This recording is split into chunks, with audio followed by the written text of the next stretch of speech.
Pag itong tag-ulan, masarap talagang humigop ng sabaw no? Kaya tara, luto tayo. So nagsibak na nga tayo ng aromatics yan katulad ng sibuyas, bawang, at luya. Siguro may idea naman na kayo kung ano yung lulutuin ko ngayong araw. Sa ganitong tag-ulan nga, masarap nga talagang humigop ng sabaw, lalong-lalo na pag native naman ng kapitbahay nyo.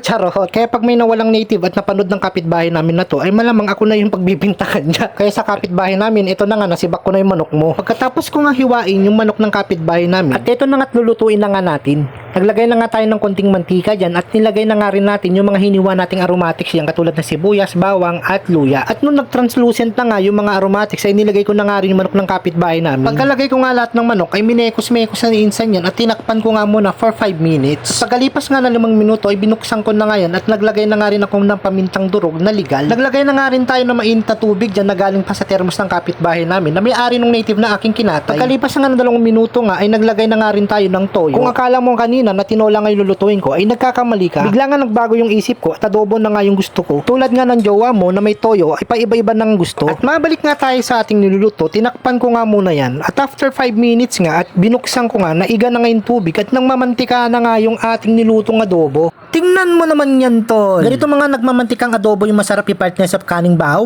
no? Kaya ano pang inaantay mo, tol? Tara, kain na tayo. Kaya kung gusto mo ng mga ganitong video, follow mo naman ako. Together, I represent.